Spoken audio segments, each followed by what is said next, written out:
Hello everybody, Craig Warrack here, and I'm back with another showcase of one of my custom action figures, and today we've got ANTI-VENOM. ANTI-VENOM is Eddie Brock. He is the artist formerly known as Venom. Eddie developed cancer, and the symbiote that he had as his Venom costume viewed that as a weakness and abandoned him, which left him seriously depressed, and basically that whole situation ruined his life. And Eddie was always a very religious person, so he would often fall in with faith healers and that sort of thing. This is my recollection of this introduction of ANTI-VENOM, by the way, so if I get it wrong, please do correct me in the comments, and I'll go, there we go. So, Eddie withered away quite substantially from the buffed up, muscle bound guy that he was due to his illness, and I can't remember the exact story, but he went to the Mr. Negative. He didn't know it was Mr. Negative, it was in his charitable disguise as Martin Lee, and Mr. Negative's negative power reacted with the remaining cancer and symbiote cells in Eddie's body and created this new symbiotic suit for him, and he became ANTI-VENOM. And basically, I think his powers are much the same as Venom's, but he has the ability to cure.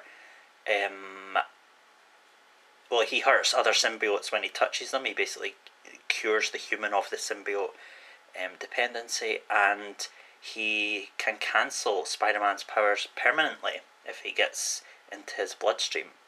So, you could find that out on Wikipedia.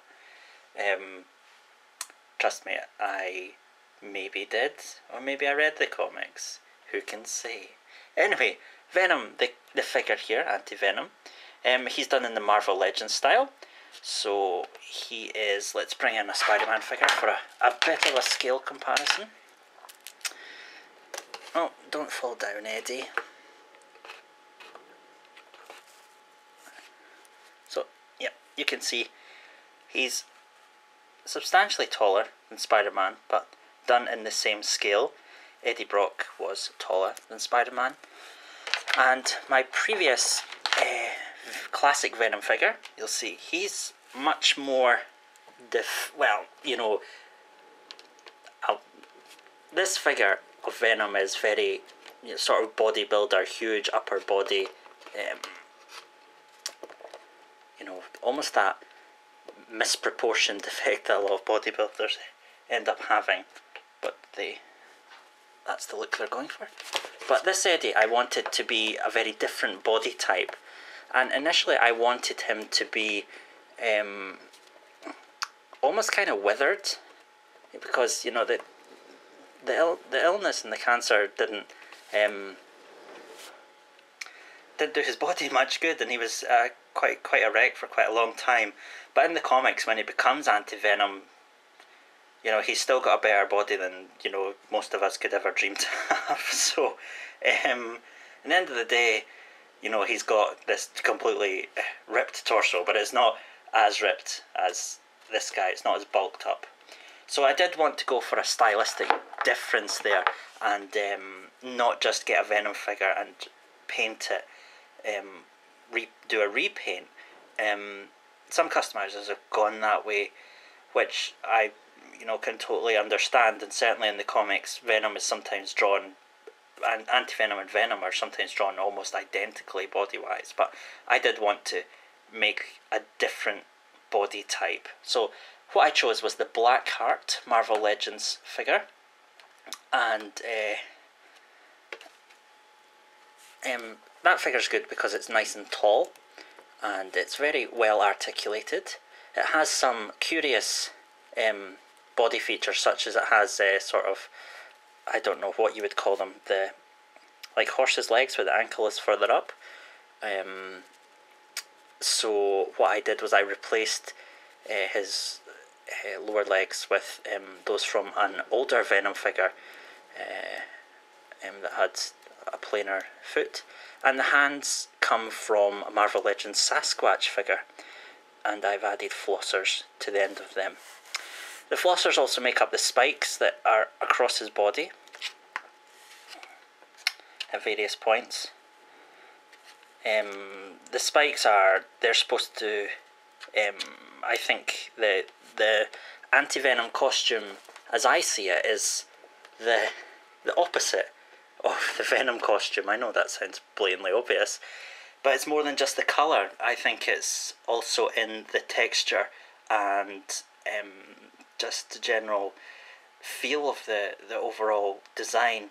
The Venom costume, as I said in the review of this figure, is sleek and black and shiny and, you know, just that deadly looking. This guy's still deadly looking, I hope, but, you know, it's not sleek and it's not black. He is... I've textured him all over by using hot glue. Drizzled that over the body, trying to, you know, something to watch out for with hot glue is you can easily lose the definition in the muscle, so I took care to, you know, make sure he didn't just turn it into a big blob. And the spikes are, you know, the contrast to that sleek effect, that this is this chaotic, and they don't emerge in any real pattern, they just sprout in however many numbers they need. And I was worried that these were going to hinder articulation, but they don't.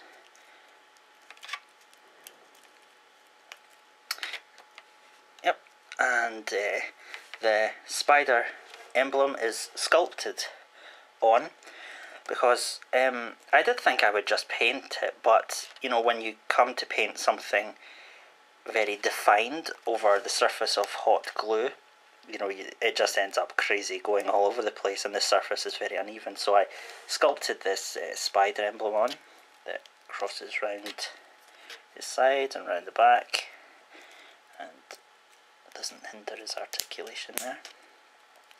And it also goes across onto his arms in the character design, and down onto his legs. And while this is not sculpted on, it's actually engraved in. If I sculpted it on, it would prevent the articulation from working correctly. So yeah. Oh, that's kind of stiff, isn't it? There we go. Look at that. So there we go. That's his body. His head is again Marvel Legends Blackheart figure. I just cut off. I basically kept the neck peg and the joint there and resculpted the whole thing on using toothpicks for these teeth, whittled them down, coated them with super glue. You've seen me do this before. And just smoothed it out and then drizzled the hot glue over the top a little more carefully than I did with the body. So as it just, you know, added that sort of chaotic effect coming up from the eyes, and a couple of flossers round the back just to add that extra detail at the back of his head. The paint job was fairly straightforward. As you can see, he's white, and I didn't want to go in too deep with sort of washes and everything, because he, you know, he's this white character. That's his thing. Again, with the Venom, I said much the same thing. I didn't want to paint highlights on him of blues and blacks, and while that can look good, that's not the effect I was going for. So Anti-Venom is a very simple paint job. He's just painted all white, which took quite a few coats, and then there is a slight wash and then some dry brushing of a little blue across some areas, just to pick them out. But yeah, that was a really straightforward paint job. The emblem is of course painted all black, and the face is just painted simply with orange and red and yellow, used to shade the eyes and the mouth. So there we have him. That's Anti-Venom. And here's all my guys, all my evil Spider-Men, and not so evil Spider-Men, of course. together. I think this will be the last symbiote character I make, but who knows. I seem to get a good response to them, so as long as the going's good, I might as well keep on it. But there we have it. We have Doppelganger, Venom, Anti-Venom, Carnage is my first YouTube video, and Spider Carnage, who has not been seen on YouTube yet.